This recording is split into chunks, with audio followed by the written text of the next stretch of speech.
nous sommes dans Exode chapitre, n'est-ce pas, 3. Nous lisons à partir du verset 1er jusqu'au verset, n'est-ce pas, 6. Exode chapitre 3, verset 1er.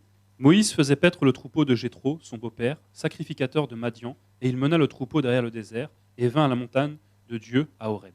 L'ange de l'Éternel lui apparut dans une flamme de feu au milieu d'un buisson. Moïse regarda, et voici, le buisson était tout en feu, et le buisson ne se consumait point.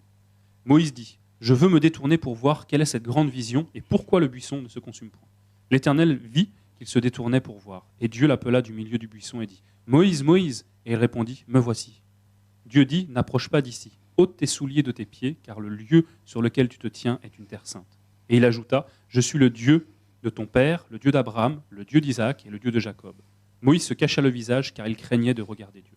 Voilà. Donc, voilà ce qui nous intéresse ce soir, c'est ce passage, notamment le verset 6, où il est question, n'est-ce pas, de Moïse qui va se cacher le visage pour, n'est-ce pas, ne pas voir Dieu, pour ne pas regarder Dieu, parce que il le craignait justement. En fait, littéralement, il avait peur de Dieu. Voilà, il avait peur de Dieu. Donc, il était effrayé parce que le verbe, n'est-ce pas, craindre ici, n'est-ce pas, a été utilisé également dans Exode. On va le prendre dans Exode chapitre 20, verset 20. Et ce verbe a été traduit dans Exode 20 par effrayé, n'est-ce pas? Exode 20, 20. Moïse dit au peuple, « Ne vous effrayez pas, car c'est pour vous mettre à l'épreuve que Dieu est venu, et c'est pour que vous ayez sa crainte devant les yeux, afin que vous ne péchiez point. » Voilà, donc là, il est question du peuple d'Israël, lorsque Dieu va descendre sur le mont Sinaï, et parce qu'il y avait du feu, parce qu'il y avait des coups de tonnerre, la parole nous apprend que le peuple avait peur, le peuple était effrayé, n'est-ce pas? Et on retrouve cette, n'est-ce pas, cette peur également de Dieu, pas la crainte, mais la peur carrément, dans Genèse chapitre 3, lorsque Dieu va, n'est-ce pas, vers le soir, dans le jardin, parler, n'est-ce pas, appeler Adam. Adam dira que j'ai entendu ta voix, notamment. Il dira cela au Seigneur, mais j'ai eu peur parce que je suis nu, voilà, et je me suis caché. Voilà, donc la peur. Et on retrouve cette peur un peu dans toutes les Écritures.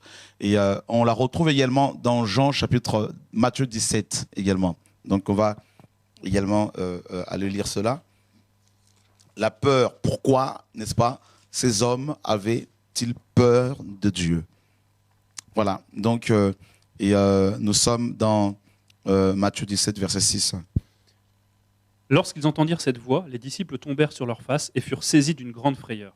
Voilà, donc on voit à chaque fois, aussi bien sous Moïse que lors de l'avènement de Yeshua, hein, donc quand il est venu sur terre, et on voit les gens à chaque fois, n'est-ce pas, que Dieu se manifestait, à chaque fois ils étaient dans la peur, ils avaient peur, ils étaient effrayés à chaque fois. Pourquoi? Eh bien, tout simplement parce que, frères et sœurs, qui peut rester debout devant la gloire de ce Dieu tout-puissant? Qui? Dieu est tellement saint que s'il se manifeste quelque part dans sa sainteté, dans sa perfection, frère, dans sa gloire, eh bien, automatiquement, on va courir, on va fuir, on va s'en aller, les gens seront effrayés. Et ici, on apprend que Moïse, n'est-ce pas, qui était en train de paître le troupeau de son beau-père sur le mont Sinaï, sur le mont Horeb, et Dieu va, n'est-ce pas, le visiter, l'ange de l'Éternel notamment, donc Yeshua, va le visiter. Et on apprend que Moïse va d'abord regarder le buisson, n'est-ce pas, le buisson qui était en feu et qui ne se consumait pas. Donc Moïse va regarder ce buisson et ensuite Dieu va lui parler, n'est-ce pas? Dieu va l'appeler et Moïse va se rendre compte qu'il avait affaire à Dieu. Et là, on apprend au verset 6 que, n'est-ce pas, il va cacher son visage. Moïse va cacher son visage pour ne pas contempler précisément la gloire de Dieu. Parce que regardez ici, c'est contempler, n'est-ce pas? Donc Moïse ne pouvait pas contempler la gloire de Dieu. Vous savez pourquoi, frères et sœurs? Eh bien, c'est simple, la réponse est dans les Écritures. On apprend que Dieu, ici, va demander à Moïse d'enlever ses souliers, d'accord, de ses pieds. Ôte, n'est-ce pas, nous dit la parole, ôte tes souliers de ce pied, car le lieu sur lequel tu te tiens est une terre sainte, n'est-ce pas? Donc, et car le lieu sur lequel tu te tiens est une terre sainte. Voilà. Donc, il fallait que Moïse ôte ses souliers. Or, nous savons, n'est-ce pas, selon les Écritures, que les souliers représentent le zèle. D'accord? Le zèle. Alors, allons voir cela, ce zèle, justement, Yann. Rappelez-vous bien que 40 ans auparavant, Moïse avait tué, n'est-ce pas, un Égyptien, parce qu'il était zélé pour sauver son peuple, n'est-ce pas? Mais c'était un zèle amer, voilà, charnel. Et on va voir ce zèle religieux, d'accord? Donc d'emblée, nous allons dénoncer la religion. Donc vous savez où nous voulons en venir, n'est-ce pas? Parce que ce soir, c'est l'Esprit qui nous enseigne, hein, comme d'habitude, alléluia, gloire à Dieu. Alors, nous sommes justement dans Romains, je dis, hein, le zèle. Voilà, Romains chapitre, n'est-ce pas, chapitre 10. Je ne voulais pas enseigner comme ça, mais le Seigneur me conduit à chaque fois autrement. Merci Saint-Esprit. Si tu n'étais pas là, je serais un cadavre. Voilà, un mort vivant. Alors, Romains 10, à partir du verset 1er. Frères, le vœu de mon cœur et ma prière à Dieu pour eux, c'est qu'ils soient sauvés. Je leur rends le témoignage qu'ils ont du zèle pour Dieu, mais sans intelligence. Ne connaissant pas la justice de Dieu et cherchant à établir leur propre justice, ils ne se sont pas soumis à la justice de Dieu. Voilà, Moïse a voulu appliquer sa propre justice avant de quitter l'Égypte. Et il a tué, n'est-ce pas, un Égyptien, croyant, n'est-ce pas, rendre la justice, n'est-ce pas, à son peuple. Hein, rendre justice à son peuple qui était opprimé. Et maintenant, une autre fois, il va voir ses deux frères hébreux se battre. Et il va, n'est-ce pas, essayer de le séparer. Il y en a un qui lui dira, qui t'a établi juge, n'est-ce pas, et chef sur nous. Donc, on a bien vu que Moïse a voulu auparavant, n'est-ce pas, il a voulu rendre, n'est-ce pas, la justice à son peuple, rendre justice à son peuple de manière charnelle. Et c'est ça la religion. Et c'est exactement ce que Paul dit par rapport à ses frères juifs. Il dit qu'ils ont du zèle pour Dieu, mais sans révélation. D'accord? Et Moïse avait du zèle pour Dieu, mais un zèle charnel, n'est-ce pas? Et c'est pour cela que le Seigneur lui demandera d'enlever ce zèle. On ne peut pas servir Dieu avec du zèle religieux, avec du zèle amer, parce qu'on va faire des dégâts. Voyez, frères et sœurs, et rappelez-vous bien le zèle qu'avaient mes amis, rappelez-vous bien de Jean et Jacques. Ils étaient zélés au point où ils ont voulu, mes amis, invoquer du feu du ciel pour consumer les Samaritains. Voyez? Rappelez-vous bien du zèle de Josué, qui était contre Eldad et Médad, qui étaient dans le champ, qui faisait partie des 70 anciens choisis par Dieu pour recevoir l'onction de Moïse. Et quand Josué a vu que ces deux hommes prophétisaient, Josué, n'est-ce pas, a voulu établir sa propre justice pour défendre Moïse. Ça, c'est mes amis, justice humaine. C'est du zèle charnel et amer. Et Paul dit, je leur rends témoignage, hein, qu'ils ont du zèle pour Dieu, mais sans intelligence. Voilà la religion. Les religieux sont zélés. Tous les dimanches, ils sont dans leur bâtiment d'église. Tous les dimanches, mes amis, ils sont dans leur maison d'église. Ils sont zélés, ils sont ponctuels. Mais le problème, c'est qu'il leur manque la révélation. Parce qu'ils sont voilés. Vous voyez, Moïse s'est voilé parce que pour ne pas voir Dieu. La révélation manquait. La révélation, mes amis, le voile nous empêche de rentrer dans la révélation. Et il y a une forme de zèle, mais un zèle amer. Regardez ce que Paul disait de lui-même, mes amis, dans Galates chapitre 1er, Yann. Galates chapitre 1er, à partir du verset, n'est-ce pas, à partir du verset 13. Vous avez su, en effet, quelle était autrefois ma conduite dans le judaïsme, comment je persécutais à outrance et ravageais l'Église de Dieu, et comment j'étais plus avancé dans le judaïsme que beaucoup de ceux de mon âge et de ma nation, étant animé d'un zèle excessif pour les traditions de mes pères. Voilà la religion. Les gens ils ont un zèle excessif pour les traditions de leurs pères. Les traditions de pères de l'Église, les traditions de leurs pasteurs, les traditions de leurs bishops, les traditions de leurs mentors. Mais ils pensent servir Dieu. Et bien voilà pourquoi Moïse, qui avait, mes amis, ce zèle excessif pour les traditions d'hommes, quand il rencontre Dieu, la première chose que Dieu lui demande, c'est d'enlever ce zèle. Hein? d'enlever ce zèle pour recevoir la révélation. Mais le problème est qu'il y avait un problème. Il y avait un problème. Moïse a regardé le buisson ardent sans problème. Mais quand il a su qu'il y avait Dieu derrière, Moïse va se cacher le visage. Vous voyez? C'était plus fort qu'il ne pouvait que faire cela. Pourquoi? Parce qu'il avait, mes amis, parce que Moïse était encore, mes amis, dans le péché. Ça peut vous choquer. Oui, c'est un homme comme toi et moi. Et le péché, mes amis, le péché, Moïse était dans le péché, il était en plus de cela un religieux. Voilà pourquoi, mes amis, il va se saisir de ce voile pour se cacher. On va retrouver ce voile plus tard. N'est-ce pas? Donc, il se cachait le visage avec quoi? Ben, certainement avec son manteau. Regardez quand Élisée a reçu la double portion. Avant qu'il ne reçoive la double portion, n'est-ce pas, de l'onction qui était sur Élie, Élisée a d'abord, n'est-ce pas, a dû déchirer d'abord son propre manteau pour recevoir le manteau d'Élie. C'est-à-dire Moïse ici, mes amis, avant de rentrer dans la révélation, le Seigneur a commencé d'abord par le dépouiller de la religion. Moïse prend son manteau religieux, il se voile la face et il va voir Dieu au travers de ce voile. N'est-ce pas? Il va parler avec Dieu au travers de ce voile. Voilà la religion. Vous vous rendez compte, frère? Dieu voulait parler avec Moïse face à face. Mais son péché, le péché de Moïse, l'a empêché de parler face à face avec Dieu. Donc, devant sa bouche, Moïse a mis ce voile. Devant son nez, ce narine, il a mis ce voile. Devant ses yeux, il a mis ce voile. Voilà. Donc, du coup, mes amis, quand on met ce voile devant nous, eh bien, frères et sœurs, on ne contemple pas réellement la gloire de Dieu, la face de Dieu. Vous voyez? Alors, nous allons définir ce voile, justement. Qu'est-ce que ce voile? Avant de le définir, allons d'abord dans Exode 34.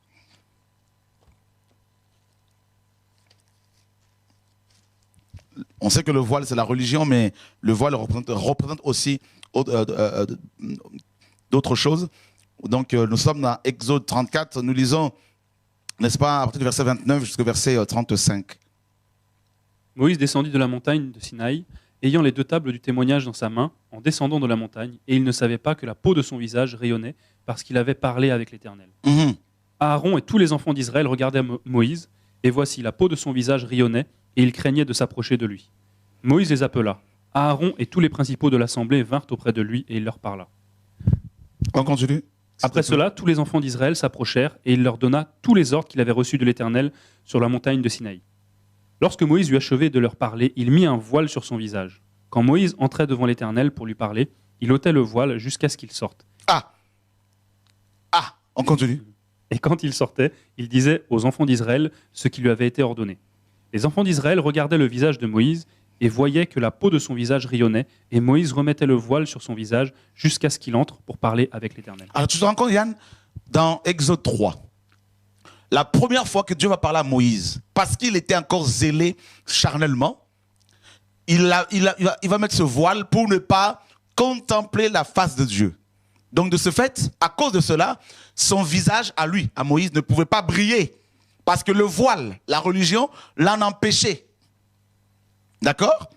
Après quelques temps de brisement, de sanctification, de formation qu'il a reçue de Dieu, n'est-ce pas? Parce qu'après que Dieu lui ait parlé, Moïse a subi une délivrance par rapport au péché, parce qu'il a enlevé ses chaussures, son zèle est parti, Dieu a travaillé son cœur encore, et là maintenant on apprend que, mes amis, on apprend que Moïse, frères et sœurs, après qu'il soit sorti de l'Égypte, avec les enfants d'Israël, Moïse est rentré dans une nouvelle dimension avec Dieu, dans une dimension nouvelle par rapport à l'intimité avec le Seigneur. Et cette fois-ci, Moïse, quand il parlait au Seigneur dans le tabernacle, dans la tente d'assignation, il ôtait le voile. Voyez? Là, Moïse n'était plus un religieux. Il était devenu presque l'ami de Dieu. Donc, parce qu'il parlait avec Dieu face à face, sans médiateur, sans intermédiaire, sans voile, eh bien, son visage à lui, donc à Moïse, commençait à rayonner. Il ne s'en était même pas aperçu. Voyez? Donc, le voile l'empêchait de rayonner. Le voile, la religion l'empêchait de manifester la gloire de Dieu. Et maintenant, quand il a enlevé le voile et qu'il a commencé à contempler la gloire de Dieu, la face de Dieu, la gloire de Dieu, eh bien, Moïse a commencé à rire. Et il ne s'est même pas rendu compte que la gloire de Dieu était venue sur lui et qu'il commençait à briller aussi. Maintenant, quand il redescend de la montagne pour parler à ses frères, hein, donc hébreux, notamment son frère biologique, Aaron, et Aaron, son grand frère, et les enfants d'Israël, personne n'osait, n'est-ce pas, s'approcher de Moïse. Donc, ils étaient aussi dans la peur comme Moïse au départ. N'est-ce pas? Donc, mes amis, suivez l'enseignement. Donc, Moïse était maintenant obligé de mettre le voile sur son visage pour parler à ses frères hébreux. Parce qu'ils avaient peur de cette gloire qui était sur son visage. Donc, frères et sœurs, écoutez bien. Le voile que Moïse mettait, c'était la religion. D'accord? La religion. Le voile représente aussi Moïse. Moïse. Donc, mes amis, le voile représente aussi Moïse. Moïse, c'est quoi? Moïse, c'est la loi. Parce que quand on parle de la religion, on voit forcément la loi, mes amis, cérémonielle. Parce que la religion, c'est un ensemble de lois cérémonielles, des sacrifices, des ordonnances, des préceptes, des commandements aussi d'hommes, mélangés avec la parole de Dieu, n'est-ce pas? Donc, des commandements et des lois imposées au peuple, des lois coercitives qui doivent être observées de manière rigoureuse par le peuple de peur d'être maudit, n'est-ce pas? Et frappé par Dieu. Donc, et voilà la religion. Et Moïse, mes amis, commençait à mettre un voile pour parler à son peuple. Et quand il allait dans le tabernacle, il enlevait ce voile. Vous voyez, il était habitué maintenant avec la présence de Dieu. Pourquoi? Parce que Moïse a demandé à Dieu de voir sa gloire. N'est-ce pas? Et qu'est-ce que Dieu a fait? Eh bien, Dieu, Yann, n'est-ce pas? Pour protéger Moïse de sa gloire, Dieu, n'est-ce pas, ne s'est pas servi du voile que Moïse avait. Dieu va se servir, mes amis, de quoi? Du rocher. D'accord? On va voir dans Exode 34. Donc, là, c'est pas la religion, là. C'est Yeshua.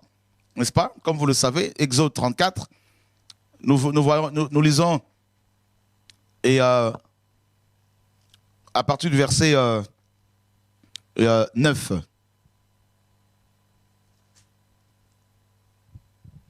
Il dit au Seigneur, si j'ai trouvé grâce à tes yeux... À partir du verset 1er, pardon. Exode chapitre 34, verset 1er. L'Éternel dit à Moïse, taille 2 tables de pierre comme les premières, et j'y écrirai les paroles qui étaient sur les premières tables que tu as brisées. Sois prêt de bonne heure et tu monteras dès le matin sur le mont Sinaï. Tu te tiendras là devant moi sur le sommet de la montagne. Que personne ne monte avec toi et que personne ne paraisse sur toute la montagne, et même que ni brebis ni bœufs ne paissent près de cette montagne. Moïse tailla 2 tables de pierre comme les premières. Il se leva de bon matin et monta sur le mont Sinaï, selon l'ordre que l'Éternel lui avait donné. Ok, on va prendre plutôt Exode 33, Yann, merci. Et verset 18. Moïse dit, fais-moi voir ta gloire. L'Éternel répondit, je ferai passer devant toi toute ma bonté et je proclamerai devant toi le nom de l'Éternel. Je fais grâce à qui je fais grâce et miséricorde à qui je fais miséricorde. L'Éternel dit, tu ne pourras pas me voir ma face car l'homme ne peut me voir et vivre. L'Éternel dit, voici un lieu près de moi, tu te tiendras sur le rocher. Quand ma gloire passera, je te mettrai dans un creux du rocher et je te couvrirai de ma main jusqu'à ce que j'ai passé. Ah! Regarde, la première fois que Moïse a parlé avec Dieu, il s'était couvert avec un voile qu'il avait lui-même conçu, hein, certainement. Donc c'est la chair, d'accord? La religion. Il s'est servi de ce tissu, de la religion, pour se protéger de la gloire de Dieu. D'accord? Maintenant, il va libérer le peuple en Égypte. Il le conduit dans le désert de Sinaï. Et Moïse marche avec le Seigneur pendant quelques années. Et arrivé ici, n'est-ce pas, il était tellement fatigué qu'il a dit au Seigneur, écoute, fais-moi voir ta gloire. Cette gloire que je n'ai pas pu voir quand tu m'as appelé. Parce que je pensais que j'allais mourir. Eh bien, je veux maintenant la voir. Sans voile, en gros. Sans intermédiaire, sans la chair, sans me couvrir avec ma propre justice. Fais-moi voir ta gloire. Et Dieu lui dit, personne ne peut voir ma gloire et vivre. D'accord? Donc, en gros, Dieu lui faisait comprendre que ce n'est pas ton tissu là qui peut te protéger de la mort n'est-ce pas, qui, n'est-ce pas, peut subvenir suite à ma présence, n'est-ce pas, quelque part, ou à ma gloire. Mais je veux te mettre sur le rocher. Pourquoi? Parce que la gloire de Dieu, c'est le feu. La gloire de Dieu, c'est le vent. Donc, seul le rocher peut te garder, t'empêcher de t'envoler. N'est-ce pas? Et Yeshua dit à Pierre, et moi, je te dis que tu es Pierre et que sur ce rocher, je bâtirai mon église. C'est le fondement. Ce n'est pas la religion, ici. Donc, l'église qui marche dans la gloire, c'est l'église qui est bâtie sur le rocher. Ça, on le sait. Et le Seigneur continue, il dit, voici un lieu près de moi. Voilà où il faut se tenir. N'est-ce pas? Celui qui demeure sous l'abri du Très-Haut repose à l'ombre du Tout-Puissant. Et Dieu dit, tu te tiendras sur le rocher, quand ma gloire passera, je te mettrai dans un creux. Je dirais plutôt dans le creux du rocher. Voilà l'endroit où il faut se cacher chrétien. Ce n'est pas dans la religion, c'est en Yeshua.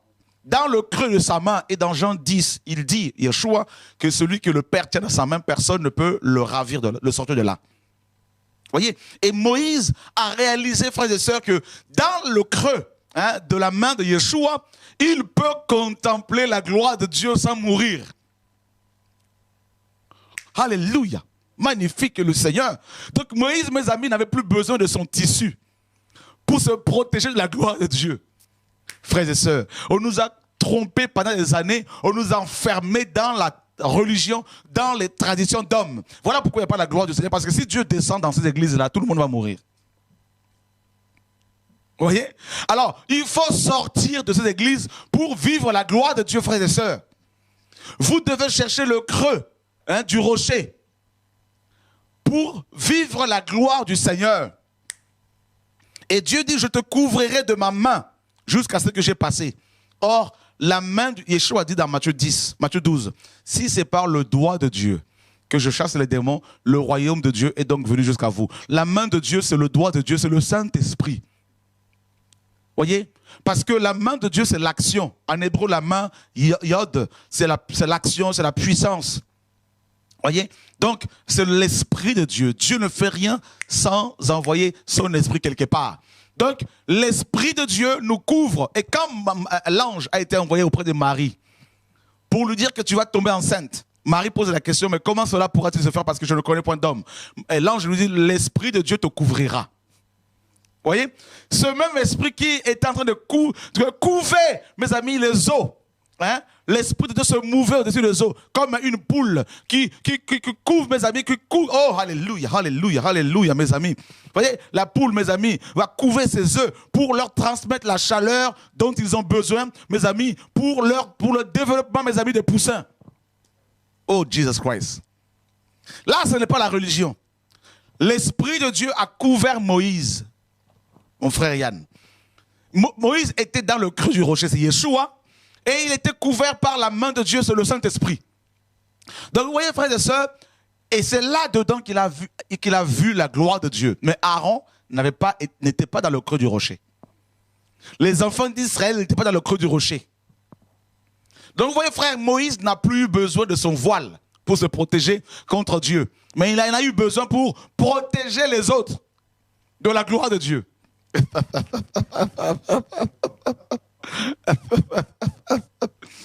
Oh Seigneur, sauve-nous.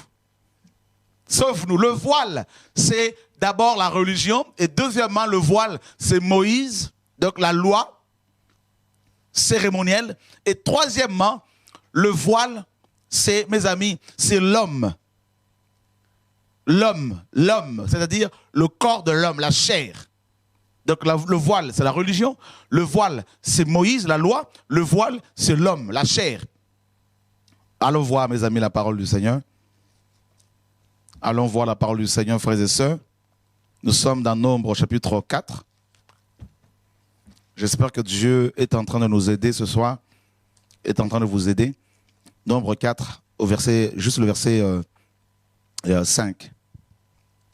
Au départ du camp, Aaron et ses fils viendront démonter le voile et ils en couvriront l'arche du témoignage. Voilà. Quand une fois, en fait, le tabernacle était une tente portative, et à chaque fois qu'il le démontait, donc ce tabernacle, il fallait prendre, n'est-ce pas, il fallait en fait couvrir l'arche avec le voile qui séparait le lieu saint du lieu très saint. Et ce voile-là couvrait l'arche. L'arche, c'était l'image de la gloire. De même que le visage de Moïse était couvert par le voile, pour ne pas que les enfants d'Israël aient peur de cette gloire, eh bien, l'arche devait être également protégée comme ça, pour ne pas que les enfants d'Israël meurent en contemplant, mes amis, l'arche. Et qu'est-ce qu'on apprend dans Hébreux chapitre 10?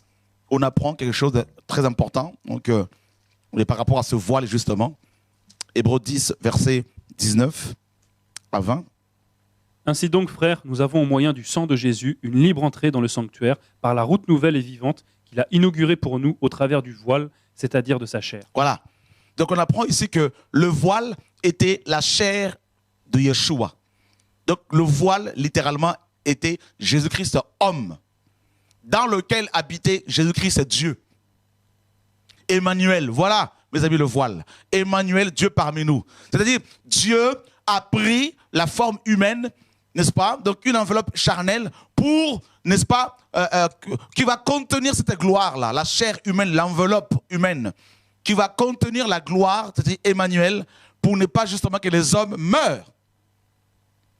Parce que les hommes, à chaque fois que Dieu se manifestait, les hommes avaient peur de sa gloire. Donc il a décidé, Dieu, n'est-ce pas, il a décidé de venir sur terre en se servant de ce voile pour nous protéger de sa sainteté. Pendant 33 ans, Dieu s'est servi de ce voile comme Moïse. Quand il allait parler aux Hébreux, Moïse se protégeait. Il protégeait son visage contre, mes amis, le péché du peuple, et il protégeait le peuple de la gloire de Dieu qui était sur lui. De même, quand Yeshua est venu, Dieu s'est servi également du même principe. Il s'est servi du voile, donc du corps physique de Jésus, pour nous protéger de sa sainteté. Et une fois sur le mont, mes amis, de la transfiguration, il est sorti de ce voile. Allons voir dans Matthieu 17. Et les enfants, les 3 disciples ont paniqué, ils étaient effrayés. Jésus de Nazareth. Frère, que Dieu nous enseigne. Nous avons besoin d'être enseignés. Nous sommes dans Matthieu 17, Yann. Regardez ce que la parole nous dit à partir du verset 1er. 6 jours après, Jésus prit avec lui Pierre, Jacques et Jean, son frère, et il les conduisit à l'écart sur une haute montagne. Il fut transfiguré devant eux, son visage resplendit comme le soleil, et ses vêtements devinrent blancs comme la lumière. Son visage est devenu comment? Comme le soleil. Comme le soleil. Est-ce que tu peux fixer le soleil, Yann? Non. Voilà. Les apôtres ici, Pierre, Jacques et Jean, ont découvert un autre Jésus. Ils ont découvert l'intérieur, l'arche. Ils ont vu le vrai visage qui était voilé. Vous voyez, frères et sœurs, comme Moïse a voilé son visage avec ce voile pour ne pas que son propre frère, Aaron, le fuit. Parce que son frère le fuyait. Sa peau rayonnait. Et ici, on nous dit que Jésus va prendre les 3 disciples et les amène à l'écart. Sur une montagne. On a bien dit sur une haute montagne. C'est ça, frère. Pour qu'ils voient le vrai Jésus. Hein? Et là, il est dit qu'il a commencé il fut transfiguré. Métamorpho en grec. En fait, ce verbe-là est utilisé pour parler de la transformation de chenilles en papillons. Voyez? Quand les chenilles, mes amis, entrent dans ce cocon, forment, mes amis, ce cocon dans lequel elles s'enferment pendant quelques jours, afin de subir une transformation radicale, globale. Et là, les apôtres ont vu Emmanuel tel qu'il est. Son visage a commencé à resplendir comme, nous dit la parole, comme le soleil. Hein? Comme le soleil, frère. Et on retrouve ce visage-là dans Apocalypse chapitre 1er, Yann. Allons voir ça. Vous avez vu? Donc il était 100% homme et 100% Dieu. Amen. Sur terre. Donc Dieu s'est caché dans ce corps de Jésus-Christ pendant 33 ans. Et il a mangé comme tout le monde. Il a bu comme tout le monde. N'est-ce pas? Il a pleuré aussi comme tout le monde. Mes amis, oh alléluia, que Dieu nous aide. Et allons voir, mes amis, dans Apocalypse chapitre 1er. N'est-ce pas? Et au verset, n'est-ce pas? Et 12. Je me retournai pour savoir quelle était la voix qui me parlait, et après m'être retourné, je vis 7 chandeliers d'or. Et au milieu des 7 chandeliers, quelqu'un qui ressemblait à un fils d'homme, vêtu d'une longue robe et ayant une ceinture d'or sur la poitrine. Sa tête et ses cheveux étaient blancs comme de la laine blanche, comme de la neige, ses yeux étaient comme une flamme de feu. Ses pieds étaient semblables à de l'airain ardent, comme s'il avait été embrasé dans une fournaise, et sa voix était comme le bruit de grandes eaux. Il avait dans sa main droite 7 étoiles, de sa bouche sortait une épée aiguë à 2 tranchants, et son visage était comme le soleil lorsqu'il brille dans sa force. Ah, mon Dieu. Son visage était comment? Comme le soleil lorsqu'il brille dans toute sa force. Hein, dans sa force, frères et sœurs. Voilà le visage que Jacques, Jean et Pierre ont vu avant que Yeshua ne meure et ne soit ressuscité. Il leur a donné un avant-goût. C'est pour cela qu'ils étaient effrayés. Et quand ils vont redescendre de la montagne, le Seigneur leur dit, ne dites à personne de ce que vous avez vu, jusqu'à ce que le Fils de l'homme soit, n'est-ce pas, alléluia, glorifié. Allons voir ce soleil-là. On a dit que son visage brillait comme le soleil dans sa force. Oh, le voile. Mes amis, pendant 3 ans et demi, Jésus s'est voilé. Dieu s'est voilé. Dieu s'est voilé. Apocalypse 22, verset 16. Moi, Jésus, j'ai envoyé mon ange pour vous attester ces choses dans les églises. Je suis le rejeton et la postérité de David, l'étoile brillante du matin. Je suis l'étoile brillante du matin. Frère, écoutez bien. Il est l'étoile brillante du matin. C'est-à-dire, une étoile qui brille la nuit, bon, on peut comprendre que même si elle ne dégage pas une grande, mes amis, lumière, mais elle va quand même éclairer la nuit. Mais Jésus est l'étoile qui éclaire le matin. Donc, c'est parce qu'on peut dire, mais le matin, on n'a pas besoin des étoiles. Parce qu'il y a déjà la lumière. Mais Jésus est tellement brillant que quand il arrive quelque part, même si c'est le matin devient, mes amis, je ne sais pas comment on peut définir cela, le matin prend une autre tournure, devient autre chose. Et pendant 33 ans, justement, l'étoile brillante du matin s'est cachée dans ce voile. Voilà, mes amis. Et qu'est-ce qui se passe? Qu'est-ce qui se passe? Pourquoi Moïse, mes amis, s'était-il voilé? On l'a vu. C'est parce que ses frères avaient peur.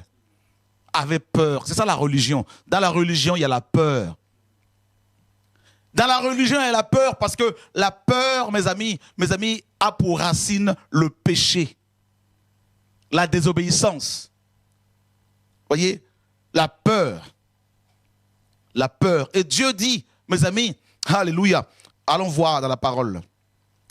Le voile. Allons voir dans la parole, frères et sœurs. Je sais que Dieu nous fait du bien. Vous avez vu que quand les enfants d'Israël démontaient la tente d'assignation ou le tabernacle, ils devaient, n'est-ce pas, prendre la précaution de couvrir l'arche avec le voile qui séparait le lieu saint du lieu très saint. Et ce voile-là, mes amis, était le même voile que Moïse, n'est-ce pas, avait sur son visage pour ne pas que les enfants d'Israël voient sa gloire. La gloire du Seigneur qui était sur lui. Et c'est ce voile-là qui nous parle de la religion, de la loi de Moïse et aussi de l'homme. Ce voile joue le rôle de médiateur, d'intermédiaire entre Dieu et nous. N'est-ce pas? Ce voile-là, mes amis, est remis en place aujourd'hui. Jésus l'a déchiré lors de sa mort, quand il était sur la croix. Mais malheureusement, Satan est venu dans nos églises et il a recousu ce voile. Enfin, il propose un autre voile, c'est-à-dire la religion. Du coup, beaucoup de chrétiens sont obligés de passer par leurs pasteurs qui sont des voiles pour eux, avant d'aller vers Dieu. Pour se marier, il faut passer par le voile, le pasteur. Pour, mes amis, être béni, il faut passer par le pasteur. Vous voyez, ces pasteurs sont devenus vos voiles. Ils vous empêchent de voir la gloire du Seigneur. Eux-mêmes, ces pasteurs, ont aussi des pasteurs qui les voilent. Donc, il y a plusieurs couches de voiles sur nos églises, comme ça. Ça s'appelle les mentors, la couverture pastorale, la couverture spirituelle. Vous voyez, tout le monde est voilé par tout le monde. Voyez, frères et sœurs, et c'est pour cela que la gloire du Seigneur, les rayons du soleil de Dieu n'arrivent pas à nous atteindre. Parce qu'il y a plusieurs couches, il y a plusieurs voiles qui sont sur les chrétiens. Oh, c'est moi qui suis ton père spirituel et ton père spirituel a aussi un père spirituel. Et donc, chacun se couvre. Frères et sœurs, il y a tellement de couches de voile que beaucoup de chrétiens ont perdu leur don spirituel, leur don prophétique. Vous voyez? Et frères, l'heure est grave. L'heure est grave. Frères et sœurs, allons voir dans 2 Corinthiens chapitre 3. Oh Seigneur, sauve-nous. 2 Corinthiens 3, nous lisons, mes amis, à partir du verset 6. Il nous a aussi rendus capables d'être ministres d'une nouvelle alliance, non de la lettre, mais de l'esprit, car la lettre tue, mais l'esprit vivifie. Or, si le ministère de la mort, gravé avec des lettres sur des pierres, a été glorieux, au point que les fils d'Israël ne pouvaient fixer les regards sur le visage de Moïse, à cause de la gloire de son visage, bien que cette gloire ait été passagère, combien le ministère de l'esprit ne sera-t-il pas plus glorieux? Si le ministère de la condamnation a été glorieux, le ministère de la justice est de beaucoup supérieur en gloire. Et, sous ce rapport, ce qui a été glorieux ne l'a point été à cause de cette gloire qui lui est supérieure. En effet, si ce qui était passager a été glorieux, ce qui est permanent est bien plus glorieux. Ayons donc cette espérance, nous usons d'une grande liberté, et nous ne faisons pas comme Moïse qui mettait un voile sur son visage pour que les fils d'Israël ne fixent pas les regards sur la fin de ce qui était passager. Mais ils sont devenus durs d'entendement, car jusqu'à ce jour, le même voile demeure quand ils font la lecture de l'Ancien Testament, et ils ne se lèvent pas parce que c'est en Christ qu'il disparaît. Jusqu'à ce jour, quand on lit Moïse, un voile est jeté sur leur cœur, mais lorsque les cœurs se convertissent au Seigneur, le voile est ôté. Waouh, frères et sœurs. Et on continue, Yann, on continue. Or, le Seigneur, c'est l'Esprit, et là où est l'Esprit du Seigneur, là est la liberté. Regarde le verset 18 maintenant. Nous tous, dont le visage découvert reflète... Nous tous, dont le visage découvert. C'est ça, être chrétien. Amen. Être chrétien, c'est avoir le visage découvert. Ce n'est pas avoir un pasteur devant toi, entre toi et Dieu. S'il y a un pasteur entre toi et Dieu, tu es couvert. Oh Seigneur, libère-nous. Je crois que ce soir, Dieu va nous libérer encore. Je vous ai dit que le voile représente d'abord la religion. Deuxièmement, la loi de Moïse. Troisièmement, la chair. Ça peut être ton pasteur, ton apôtre, ton prophète que tu consultes matin, midi, soir. Oh Seigneur.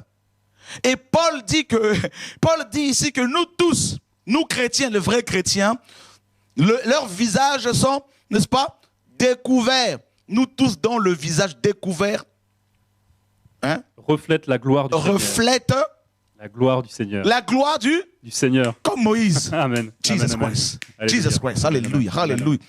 Mes amis, si les enfants d'Israël avaient peur de regarder le visage de Moïse parce qu'il brillait, bien que cette gloire ait été passagère, à combien plus forte raison les sorciers, les démons, mes amis, n'auraient-ils pas peur de regarder nos visages parce que nous reflétons la gloire permanente qui est beaucoup plus supérieure à celle de Moïse. Frères et sœurs, c'est pour cela que vous ne devez pas avoir peur des sorciers chrétiens, peur de ce que les hommes peuvent dire sur vous.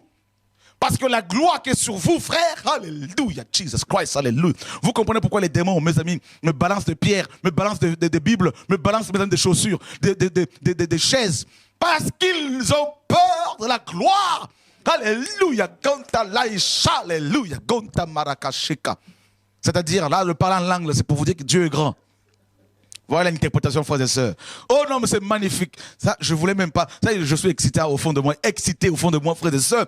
Oh, mes amis, la religion nous a volé, nous empêche de voir cette gloire, frères et sœurs. Oh, alléluia, alléluia, alléluia, alléluia, Jesus Christ. Jesus Christ. Alléluia. Oh, Jesus Christ. Ouais, Paul dit, nous tous dont le visage découvert reflète la gloire du Seigneur, nous sommes métamorphosés. C'est-à-dire Dieu ne s'est pas arrêté à la gloire que nous avons, dans laquelle il nous a plongé lors de notre conversion. C'est-à-dire que cette gloire-là va grandissante. Voyez, c'est de gloire en gloire. Oui, alléluia. Et Paul dit, nous sommes métamorphosés. Il utilise le même verbe. Donc, le même mot que Matthieu 17. La transformation de chenille en papillon.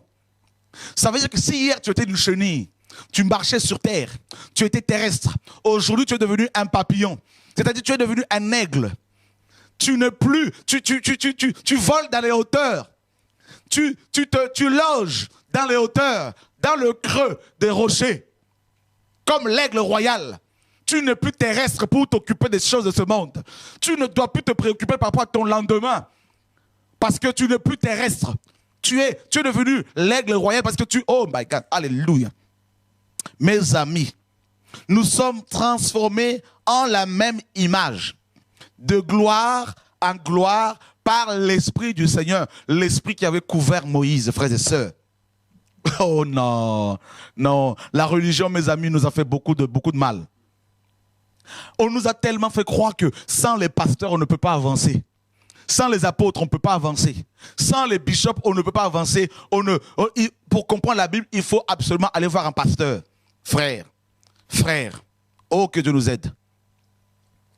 L'apôtre Jean nous dit dans 1 Jean chapitre 2 verset 20, pour vous, l'onction que vous avez reçue vous enseigne toutes choses. Vous n'avez pas besoin que quelqu'un vous enseigne. Quelqu'un qui est converti réellement n'a pas besoin qu'un apôtre lui dise convoiter est un péché.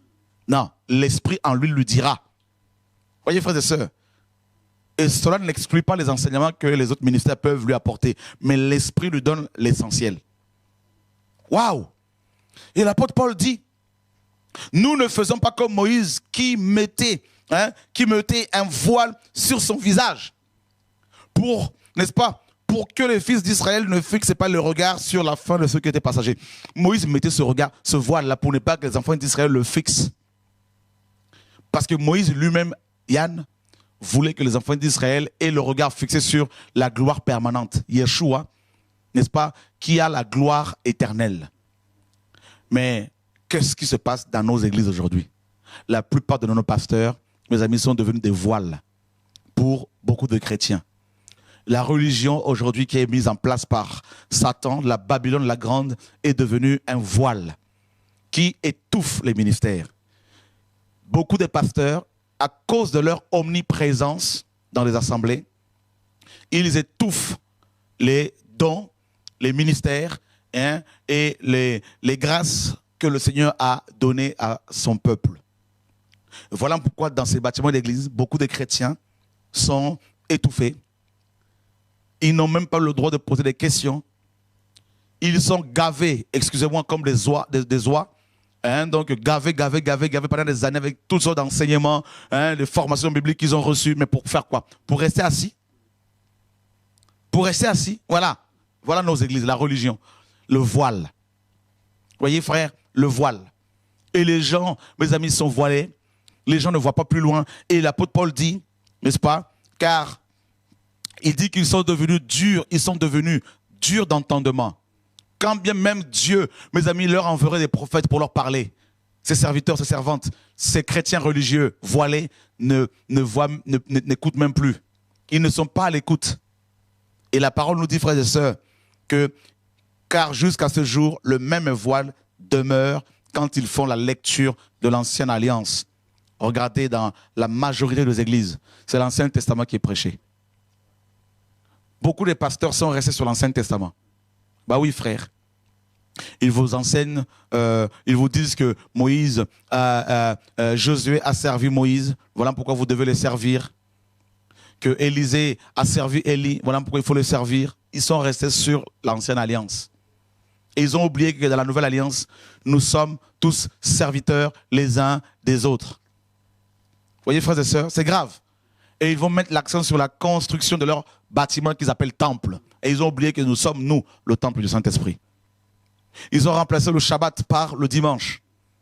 Bien que sous la Nouvelle Alliance, c'est tous les jours que nous devons, mes amis, qu'il faut, tous les jours que nous devons, mes amis, adorer le Seigneur. Nous devons adorer Dieu tous les jours, en tout temps, en toute occasion, favorable ou non.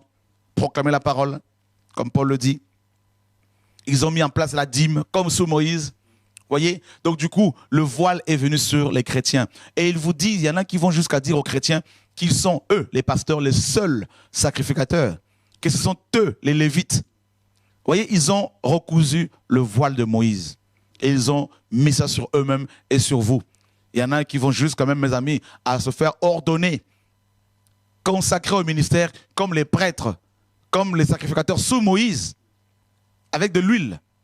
Voyez, ils ont remis en place le voile Moïse, la loi de Moïse. Ils ont remis en place les actions de grâce, comme sacrifice en argent, l'offrande qu'il faut donner aux prophètes. Ils ont remis toute la loi, mes amis, de Moïse, sauf que ils ne vont pas prendre le sang de gens pour aller faire des sacrifices ici et là. Quoique, il y en a malheureusement le font. C'est grave, l'heure est grave. Et regarde ce que Paul dit dans 2 Corinthiens, Yann, chapitre 4, versets 3 et 4. Si notre évangile est encore voilé, il est voilé pour ceux qui périssent, pour les incrédules dont le Dieu de ce siècle a aveuglé l'intelligence, afin qu'ils ne voient pas briller la splendeur de l'évangile, de la gloire de Christ, qui est l'image de Dieu. Et Paul nous apprend que l'évangile est voilé, n'est-ce pas, pour beaucoup de gens qui périssent. Et ce sont aussi bien les païens qui ne veulent pas de la vérité et ces religieux. Pour eux, l'évangile est voilé. Voilà pourquoi quand on vient avec l'évangile pur, quand on leur dit que la Bible dit qu'il faut donner gratuitement la parole, ces hommes qui se disent prophètes, apôtres, docteurs, évangélistes, prédicateurs, ils vont jusqu'à faire à argumenter sur la parole, alors que c'est tellement clair. Ils vont jusqu'à, mes amis, à parler en disant qu'il est écrit que l'ouvrier mérite son salaire. Oui, mais c'est Dieu qui emploie les ouvriers. Un ouvrier n'est pas un patron. Un ouvrier, c'est quelqu'un qui travaille avec ses mains, qui peut se salir les mains en travaillant, comme les maçons. Voyez? Et ces pasteurs, pour la plupart, sont devenus des patrons, des chefs d'entreprise. Et leurs ouvriers, ce sont les chrétiens qui doivent travailler pour construire leur maison, pour, mes amis, payer leur voyage à gauche, à droite, les hôtels 4 étoiles, 5 étoiles, des avions, des places d'avion en première classe. Voyez? Donc, ils sont devenus, mes amis, des patrons, des chefs d'entreprise, des chefs, des rois, carrément. Et frères et sœurs, Paul dit que si notre évangile est voilé, quel évangile? Quel était l'évangile de Paul? 1 Corinthiens 15 le dit, Paul dit qu'il annonçait la mort et la résurrection de Jésus, c'est-à-dire la croix. Paul prêchait l'évangile gratuitement, voilà son évangile. Et il dit cet évangile-là, mes amis, basé sur la croix, sur la gratuité de l'évangile, sur la sanctification, la crainte de Dieu, le retour de Jésus. Paul croyait qu'Yeshua allait revenir en son temps. Et nous devons continuer à le croire, frère. Voilà cet évangile qui est voilé pour beaucoup de religieux. Et il dit plus loin qu'il est voilé, cet évangile, n'est-ce pas, pour les incrédules dont le Dieu de ce siècle a aveuglé l'esprit humain. Donc le voile aujourd'hui se met non sur le visage physique, n'est-ce pas, mais sur le cœur, sur l'âme, sur l'esprit humain. Parce que c'est avec notre esprit humain que nous pouvons être en relation, en contact avec Dieu. Et c'est là, c'est Satan. Satan vient et il couvre cet esprit humain avec la religion, avec la loi de Moïse. Voilà pourquoi vous avez même des gens qui se disent ex-satanistes, qui se convertissent soi-disant. Ils vont faire des témoignages, des vidéos de leurs témoignages en disant que Satan leur a demandé, n'est-ce pas, a demandé aux sorciers d'empêcher les chrétiens de payer la dîme pour ne pas être bénis. Et beaucoup de chrétiens croient ces ex-satanistes plutôt que de croire, au lieu de croire à la parole de Dieu. Frères, l'heure est grave. Ces satanistes, soi-disant, mes amis, ne sont pas de Dieu pour la plupart. Et vous devez être biblique. Nous devons, frères, veiller à ce que les expériences, c'est-à-dire les visions, les révélations, les témoignages, ne soient pas au-dessus, mes amis, de la parole de Dieu. La parole de Dieu doit être, mes amis, au-dessus de toute chose. Car tout passera, mais la parole de Dieu ne passera jamais. Voyez? Et Paul dit que cet évangile est voilé. C'est le Dieu de ce siècle, c'est Satan qui aveugle les gens. C'est Satan qui va proposer la religion aux hommes. Et voilà pourquoi nous sommes dans une génération où la religion babylonienne est en train d'émerger, mes amis, d'émerger de la terre. La religion, cette grande, mes amis, soi-disant coalition des pasteurs, des évêques, des prélats catholiques, l'œcuménisme, le mélange. Voilà cette religion qui monte et qui commence à être qui devient un vrai voile pour des milliers de chrétiens qui pourtant cherchent Dieu. Et parce qu'ils vont adorer Dieu au travers de ces églises, Parce qu'ils vont prier Dieu au travers des saints, au travers de Marie. Vous voyez les voiles? Il y en a plusieurs, hein, les hommes, les femmes, les saints, les saintes. Voyez? Et parce qu'ils vont prier Dieu au travers des saints, au travers, mes amis, de leurs pasteurs, au travers des femmes de leurs pasteurs, ces chrétiens ne voient pas la gloire de Dieu. Au lieu d'aller devant Dieu directement, ils passent par les voiles, par la religion. Beaucoup pensent que s'ils prient dans leur bâtiment d'église, ils seront plus exaucés que chez eux à la maison. Donc leurs bâtiments d'église sont devenus de véritables voiles. La religion. Voyez frères? Donc le voile, la religion, mes amis, alléluia, encourage à l'idolâtrie, pousse les gens à être idolâtres. Que Dieu nous libère, que Dieu nous guérisse, frères. Voyez frères et sœurs, parce que Aaron, mes amis, Aaron, parce qu'il ne voyait pas la gloire du Seigneur sans le voile, il voyait la gloire du Seigneur au travers du voile de Moïse. Aaron, à cause de la pression du peuple, a créé la religion juste au pied de la montagne. Et il a fabriqué un veau d'or. Pourquoi? Parce qu'il n'avait pas vu directement la gloire de Dieu. C'est pour cela que beaucoup de chrétiens qui voient la gloire du Seigneur au travers des hommes, de leurs pasteurs, de leurs bâtiments d'église, à cause de la pression, s'il y a un peu de pression, ils créent des veaux d'or. Ils cèdent à la pression. Mais le peuple qui connaîtra son Dieu, mes amis, agira avec fermeté, nous dit Daniel 11, 32. Vous ne pouvez pas agir avec fermeté, défendre la sainte doctrine jusqu'au dernier souffle, si vous n'avez pas vu Dieu directement. C'est pour cela que Paul dit que, mes amis, après, quand Dieu lui a révélé son Fils, il n'est pas parti consulter la chair et le sang, le voile.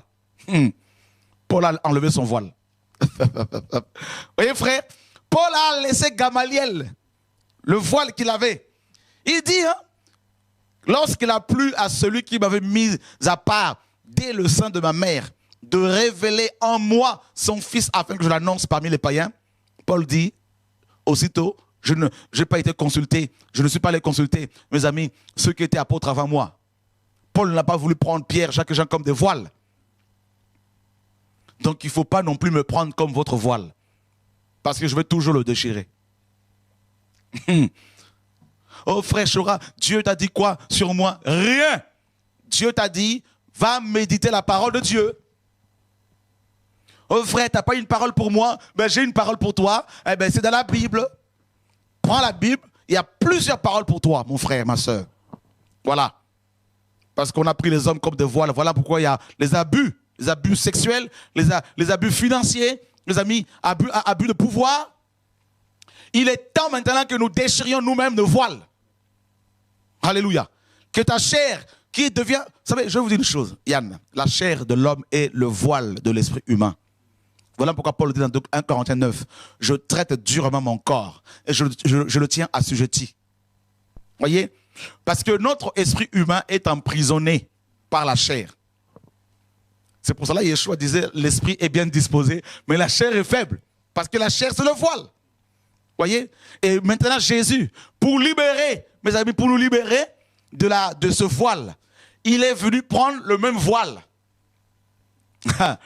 Il a amené à la croix. Et il a déchiré ce voile, la chair de l'homme, pour libérer l'esprit. Vous voyez qu'il est en prison.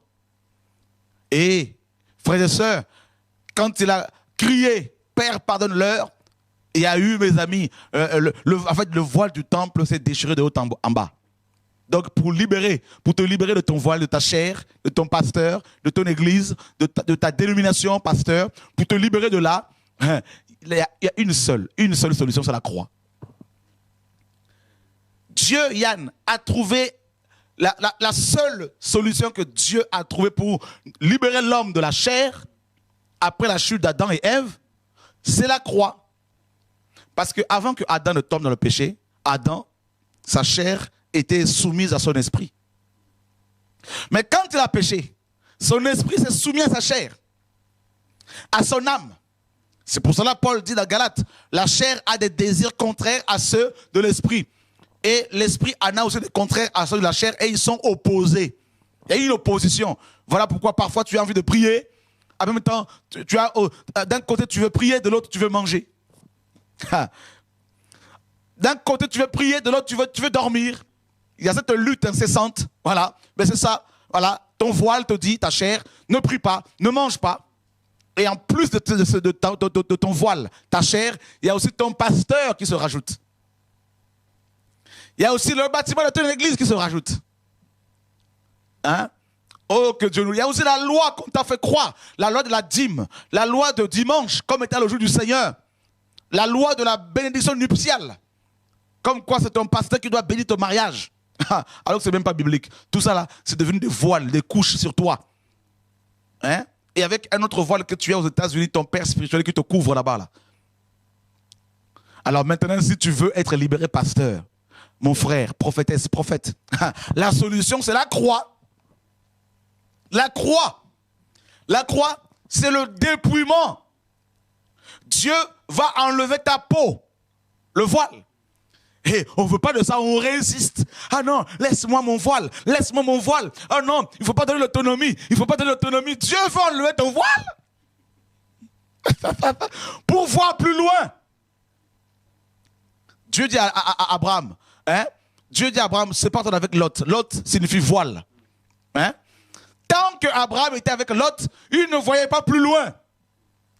Et il fallait que Lot soit ôté. Et là, Abraham a pu voir plus loin. Parce que Lot signifie voile. Voilà. Voilà le voile. Lot représente le péché. C'est aussi un voile. Le péché nous empêche de voir la gloire du Seigneur. Ésaïe 59 le dit. Non, la main de Dieu n'est pas courte pour sauver. Ni son oreille trop dure pour entendre. Mais ce sont vos péchés qui mettent quoi? Une séparation. Un mur. Voilà le péché, c'est aussi un autre voile. Ah, mes amis. Alors, si vous voulez être libérés ce soir-là, la solution, ce n'est pas l'imposition des mains, hein, des mains de Shora. Non, non, non, non, non. Parce que, non, à force de recevoir l'imposition des mains des pasteurs, vous allez rapetisser tout ça, vous allez devenir petit, il faut revenir à la croix. La croix, c'est la repentance. Repentez-vous de l'idolâtrie, de l'incrédulité, de l'idolâtrie par rapport à vos pasteurs, par rapport à nous autres, par rapport aux bâtiments d'église, tout ça là, repentez-vous et revenons tous à Dieu. Ah non, c'est mon frère, je l'aime beaucoup, tu sais ça. Ah bon, mais c'est un voile pour toi.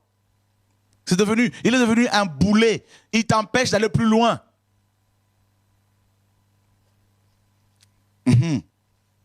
Le voile. Et le dernier livre de la Bible s'appelle quoi? Comment? Révélation, qui signifie action dotée, le voile. On peut acclamer le Seigneur.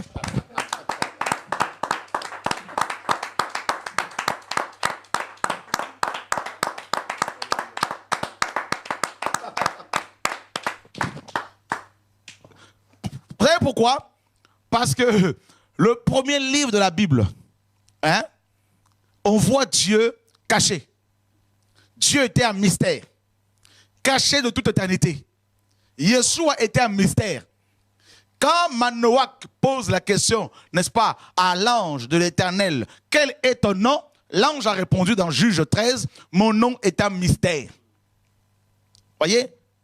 Maintenant, dans le dernier livre, après la résurrection de Yeshua, Yeshua n'était plus un mystère. Voilà pourquoi il a pris Jean. Il l'a amené sur l'île de Patmos. Et il va se dévoiler maintenant. Et quand Jean a vu cela, ce dévoilement, Jean était tombé raide mort. Et Yeshua vient et lui pose la main en lui disant, n'aie pas peur, j'étais mort et voici je suis vivant. Je tiens les clés de la mort et du séjour des morts. Pourtant Jean était le disciple aimé. Hein? Il connaissait Yeshua homme. Mais il lui manquait la révélation parce que Yeshua était encore un mystère. Mais une fois que le voile, la chair a été ôtée et que Yeshua maintenant est redevenu, mes amis, dans sa nature. Il a retrouvé sa nature divine. Parce qu'il était dépouillé, hein, nous dit la parole de cette nature. Et là, quand Jean l'a vu, Jean n'a même pas reconnu sa voix.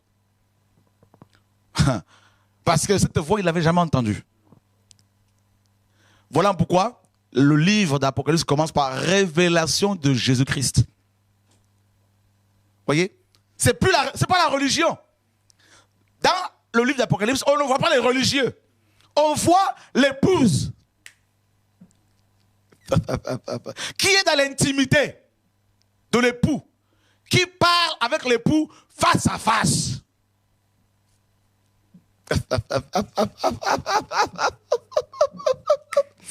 Oh, Yeshua. Yeshua. Chrétiens, sortez de ces églises. Le temps de la révélation est déjà là depuis 2000 ans.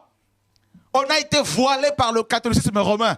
On a été voilé par le protestantisme. On a été voilé par les assemblées de Dieu. On a été voilé par le pentecôtisme, par les églises baptistes. L'heure est arrivée.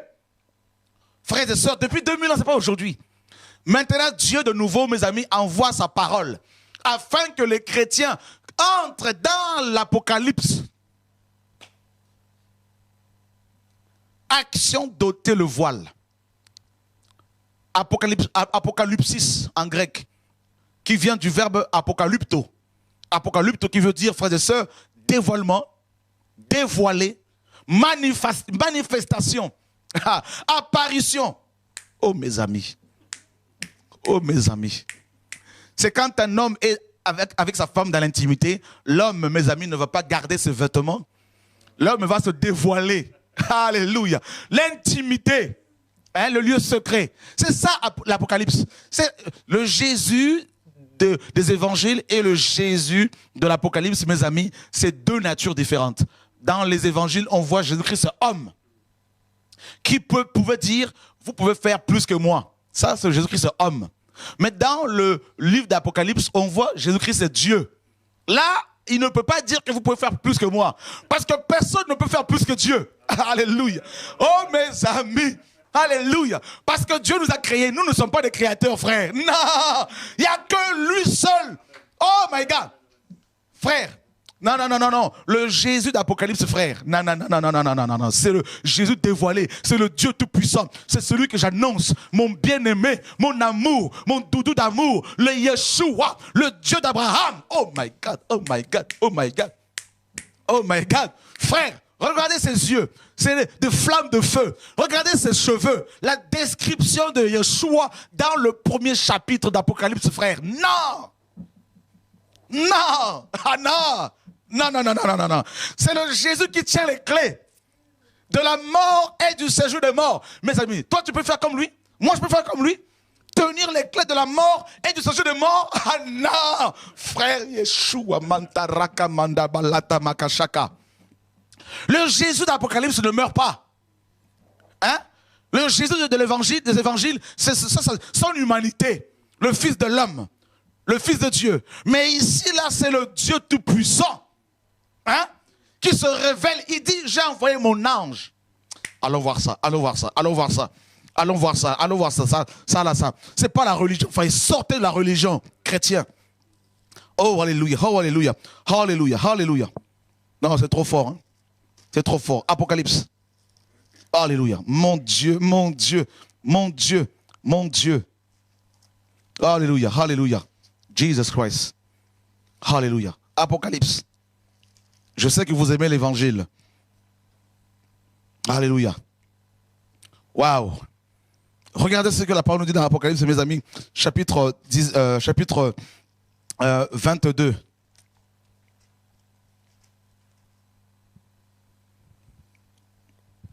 Apocalypse chapitre 22. Verset 6. Verset 6. Et il me dit, ces paroles sont certaines et véritables. Et le Seigneur, le Dieu des esprits des prophètes, a envoyé son ange pour montrer à ses serviteurs les choses qui doivent arriver bientôt. Qui a envoyé son ange ici? Le Seigneur, le Dieu des esprits des prophètes. Donc, c'est Dieu qui a envoyé son ange. C'est Dieu, c'est écrit, hein? Le verset 16. Moi, Jésus, j'ai envoyé mon ange pour vous attester ces choses. Amen, amen. Alléluia! Alléluia!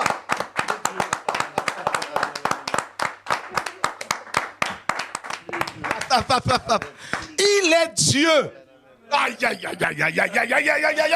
Oh, Jésus, il est trop fort. Non, frère, il nous faut la révélation. Jesus Christ. Hein? Il est au-dessus de tous les pasteurs. C'est pour cela, quittez ces églises-là, frère. Allez vers Jésus. Toute église où Christ n'est pas révélé, c'est-à-dire où il n'y a pas la liberté de prier, de chanter, où il n'y a pas la liberté, frères et sœurs, de donner comme l'argent comme on le sent, non comme on nous oblige à le faire, sortez de là. Sortez de là. Toute église où un apôtre prend la place de l'apôtre par excellence qui est Jésus, quittez-la. Quittez-la, frère. Oh, alléluia. Non, mais Namakashaka. Non, mais ça c'est magnifique, frère. C'est glorieux.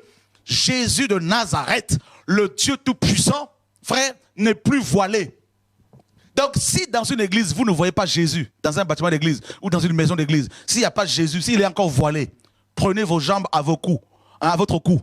Courez. Parce que dans beaucoup d'églises aujourd'hui, Yann, Jésus est voilé, de nouveau. Donc, du coup, les gens ne voient plus Jésus. Ils voient les hommes qui parlent, qui sont là avec leurs photos partout, leurs images partout. On le voit sur les chantres, sur leurs albums. On voit leurs photos. On n'a pas besoin de ces voiles. Enlevez-nous ces voiles-là. Enlevez-les. Je vais aller plus loin. Dégagez-nous ces voiles-là. Allez, virez-les. Il y en a assez de l'homme. Nous voulons voir Jésus. Hein? Nous voulons voir Jésus. Regardez ce que les Samaritains ont dit. Yann, dans Jean 4. Non, j'aime la déclaration des Samaritains ici. Non, j'aime la parole, j'aime l'évangile, j'aime la Bible, j'aime l'évangile, frère. Oh, alléluia, alléluia, alléluia. Alléluia, alléluia, gloire à Dieu. 39. Plusieurs Samaritains de cette ville crurent en Jésus à cause de cette déclaration formelle de la femme. Il m'a dit tout ce que j'ai fait. On s'arrête là. Ils vont croire en Jésus au travers de cette femme, n'est-ce pas? Ils ont cru en Jésus au travers de la femme samaritaine, par rapport à ce qu'elle avait annoncé. Donc elle était pour eux comme un voile. D'accord? Comme un voile. Ok, on continue. Aussi, quand les Samaritains vinrent le trouver, ils le prièrent de rester auprès d'eux, et il resta là 2 jours. Un beaucoup plus grand nombre crurent à cause de sa parole. Et il disait à la femme, « Ce n'est plus à cause de ce que tu as dit que nous croyons, car nous l'avons entendu nous-mêmes, et nous savons qu'il est vraiment le sauveur du monde. » Alléluia. Ce n'est plus à cause de ce que tu as dit. Hein? Mais nous-mêmes, nous l'avons vu. Pendant 2 jours. Nous sommes restés 2 jours à ses pieds. Hein? 2 jours à... Oh mes amis. Oh mes amis. On est resté 2 jours avec lui. Nous l'avons vu. Nous l'avons entendu nous-mêmes. Non, il parle mieux que toi. Tu vois, il n'était pas idolâtre. Alors ne t'arrête pas sur moi, frère chrétien. Ne t'arrête pas sur ton pasteur, sur vos bishops. Sortez de là, allez plus loin. Donc, chrétien, vous comprenez, Yann, pourquoi Dieu m'a demandé de donner l'autonomie aux églises officiellement? Pour ne pas que ses frères et sœurs s'arrêtent sur moi. Je leur ai annoncé la parole pendant plus de 10 ans. Maintenant, chacun doit passer chacun doit aller davantage vers Dieu. Oh my God, oh my God, oh my God. Ça c'est magnifique. Mes amis, ça c'est glorieux. Que les écailles tombent de vos yeux, que vous compreniez le message. Mes amis, sur le plan spirituel, saisissez la pensée du Père. Voyez, les Samaritains disent à la femme, ce n'est plus à cause de toi. Donc si tu voulais devenir notre bishop, notre prophétesse, c'est trop tard. Alors, pourquoi beaucoup de chrétiens ne veulent pas lâcher leur pasteur, de leur bishop? C'est parce qu'ils n'ont pas eux-mêmes vu Jésus. Si aujourd'hui je prends le risque de parler comme ça, de dénoncer les faux pasteurs et la religion, hein, alors que ma tête est mise à prix, c'est parce que, frère, j'ai vu, j'ai entendu. Un jour sur mon canapé, j'entends quoi tout, prêche ma parole. Je dis là, oh mes amis, j'ai entendu sa voix, Alléluia. Ah non, frère, personne ne peut me dissuader de parler du Seigneur. Jamais. Je suis prêt à mourir même pour la vérité, frère. Oh oui. Oh mes amis. J'ai entendu sa voix. Il existe, Jésus, il existe, frère. J'ai vu Gabriel, je l'ai vu. Michael, l'archange Michael, je l'ai vu 2 fois.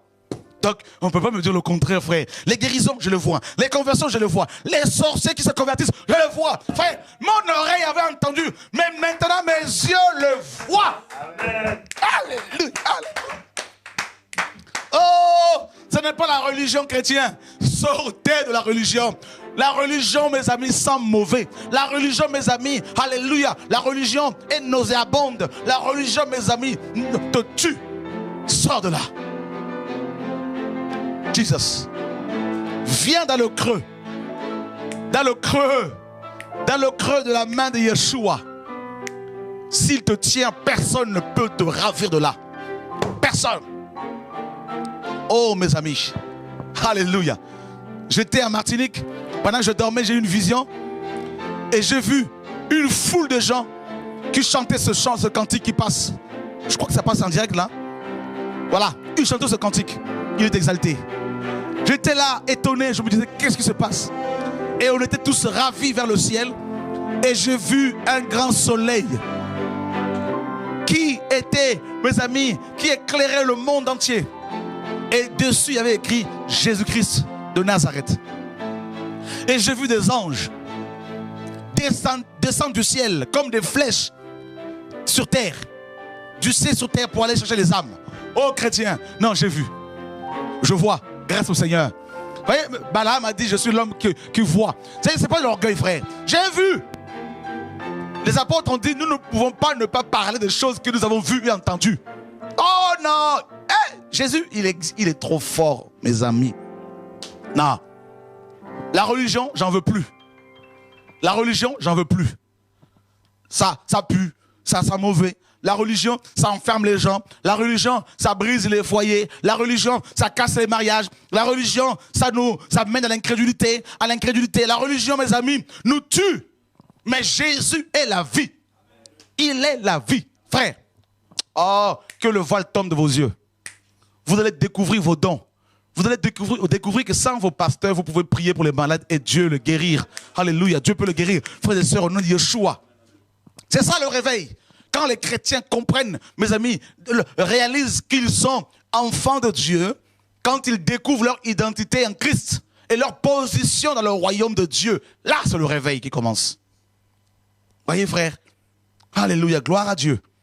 Donc du coup, même si l'homme n'est plus là, mais ce n'est pas un problème, la femme samaritaine, ok, elle était un canal pour les Samaritains, mais les Samaritains ne se sont pas arrêtés sur elle. 10 ans de ministère, toujours là, non mais il faut qu'il m'appelle, c'est pas normal, il m'appelle plus, idolâtre. Et le jour où il va mourir, tu iras sur sa tombe pour dire, tu ne m'appelles plus, ça fait 20 ans que tu es mort. Eh bien oui, idolâtre, Jésus était mort et ressuscité. Il a dit dans Jérémie 33:3, invoque-moi, je te répondrai. Voilà notre ligne directe. Hein? Invoque-moi, je te répondrai. Et je t'annoncerai de grandes choses, des choses cachées que tu ne connais pas. Voilà, vous pouvez nous appeler si vous le voulez. Hein, si vous voulez bénir le Seigneur. Alors mes amis, vous qui êtes là, voilà, je ne sais pas si vous avez des choses à partager. Mais en tout cas, je suis excité. Je suis dans la joie. Et voilà, donc voilà, j'aime ça, la parole. J'aime la parole, voilà. En tout cas, moi, je bénis le Seigneur ce soir hein, pour ce message.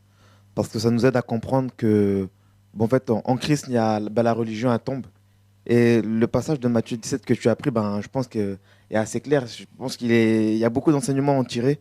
Mais moi, ce que je peux retenir, c'est que il y avait Moïse, il y avait Élie, il y avait on peut dire la loi, les prophètes. Mais Pierre voulait bâtir des tentes. En gros, c'est faire des religions parce que voilà. Mais pendant qu'il était en train d'argumenter, il y a Dieu qui le coupe et qui lui dit, celui-ci est mon fils bien-aimé en qui j'ai mis toute mon affection. Écoutez-le. Et puis à un moment, saisi par le Seigneur, il se relève, il voit Jésus seul.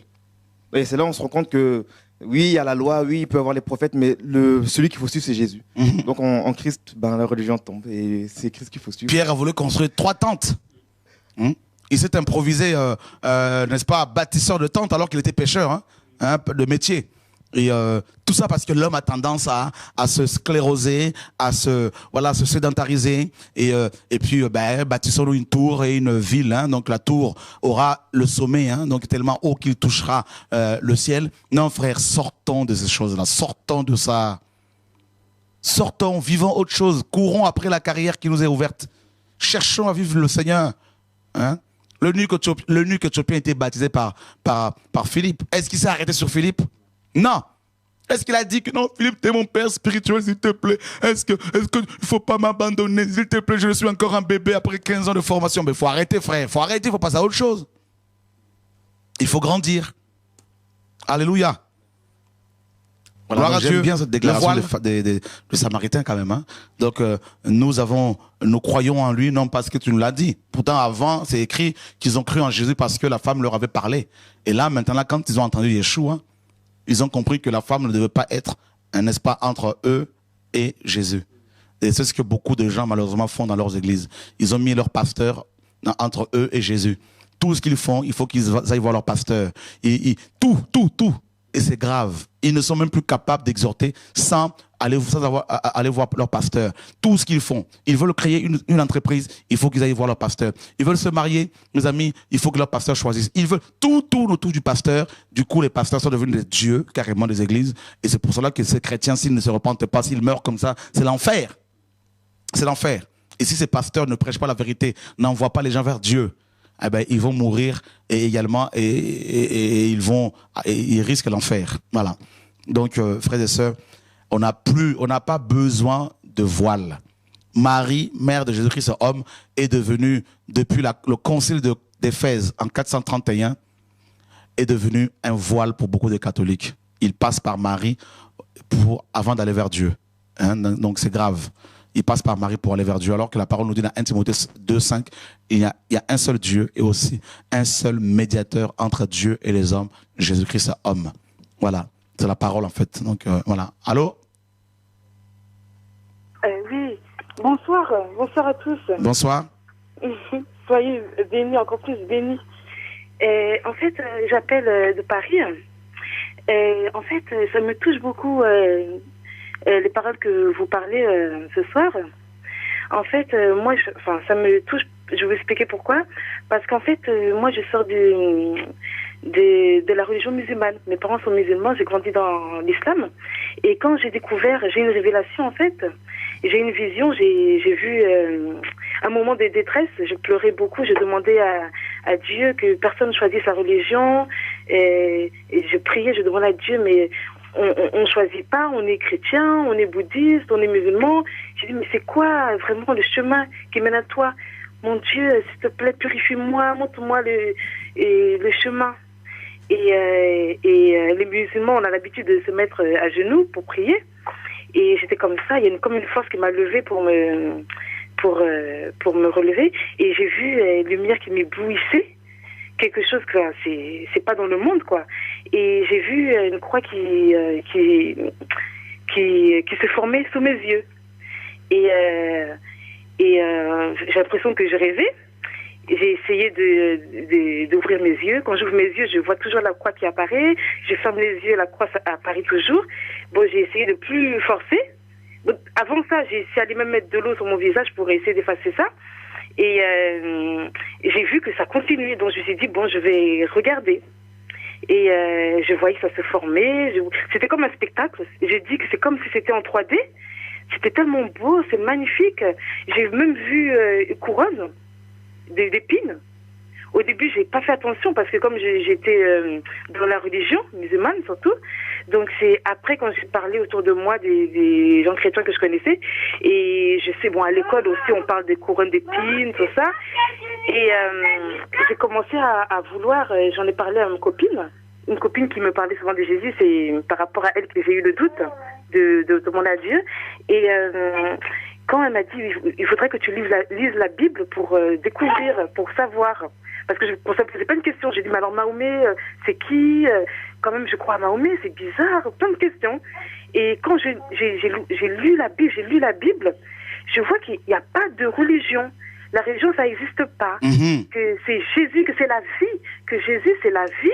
Que les histoires de Moïse, tout ça, c'est pas des légendes, c'est la vie. Et aujourd'hui, quand je vous écoute, je suis heureuse, quoi. Parce que je me suis dit, mais des copines me disent, une copine catholique me dit, mais tu vas faire quoi? Tu vas venir avec moi? Tu vas devenir catholique? Une autre copine protestante, elle me dit, tu vas devenir protestante? C'est ça? Parce que moi, c'est moi qui t'apparte. Enfin, j'étais un peu perdue. Je me dis, mais je voulais pas choisir. Parce que dans la Bible, il n'y a pas tout ça.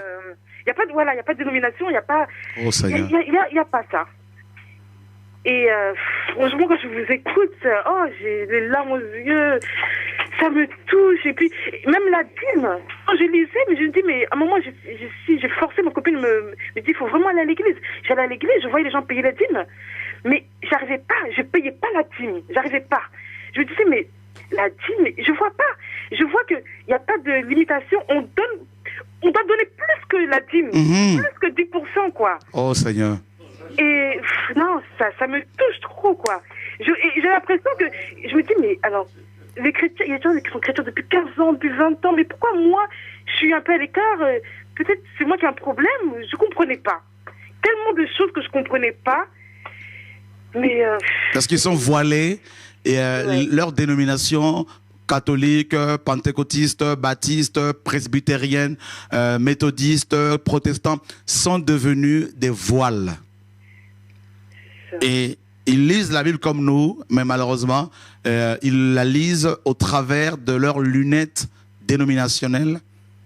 Et c'est pour cela qu'ils ne comprennent, il n'y a pas la vie, forcément. Et des gens, des personnes comme toi, d'origine musulmane, se convertissent non parce que des pasteurs leur ont annoncé la parole, mais parce qu'en cherchant le Seigneur, Jésus-Christ se révèle à elles comme il a fait avec Paul, comme il a fait avec d'autres personnes, comme il a fait avec moi, par sa grâce. Ces personnes-là ne veulent pas être enfermées dans un bâtiment ou dans une maison ou dans un système religieux que les hommes ont mis en place. Ces personnes suivent simplement Jésus-Christ comme leur maître, comme leur Seigneur et Sauveur. Oui, oui. Voilà. Ah ouais, ah là là, en tout cas, que Dieu vous fortifie de plus en plus. C'est vrai que c'est dur de rester dans la sanctification, c'est vrai que c'est dur de porter sa croix, c'est très très dur, le chemin est vraiment étroit, c'est très très dur, mais il faut y arriver, on sait que Dieu est vivant, ce qu'il a fait pour nous, c'est énorme. C'est inexplicable, nous-mêmes on peut pas mesurer, on peut imaginer, mais on peut jamais imaginer. On a un Dieu vraiment... C'est comme, en fait, on s'imagine pas parce qu'en fait, on a des enfants. Moi, j'ai 3 enfants.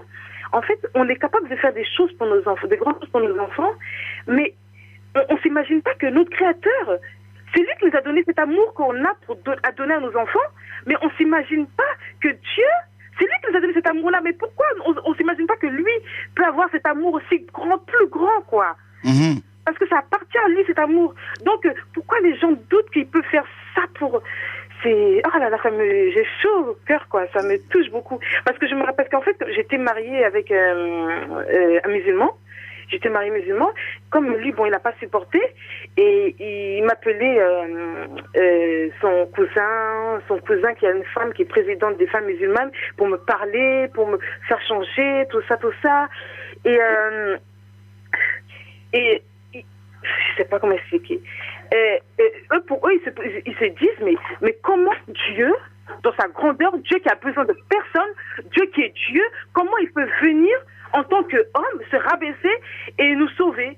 Il dit, mais réveille-toi, enfin, c'est la foi, ils croient, pour eux, c'est pas possible. Alors que nous, le petit amour qu'on arrive à avoir quand on a un petit copain, ou un petit mari, ou une femme, ou des enfants, des fois, on devient fou pour ça. Mais c'est cet amour, il vient de Dieu. Effectivement. Ouais. C'est c'est la grâce de Dieu, quoi, pour découvrir ça. C'est vraiment la grâce de Dieu. C'est une grâce, effectivement. Ouais, que Dieu nous fortifie davantage. Ah, merci Seigneur.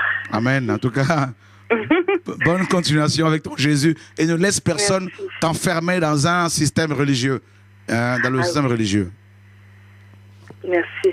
Merci, au revoir. Merci. Au revoir. Hein. Bonne soirée. Voilà, Yann, voilà. Je bénis Dieu, hein. C'est magnifique d'entendre un témoignage comme ça. T'as vu et je bénis Dieu. C'est vrai que c'est merveilleux. Hein.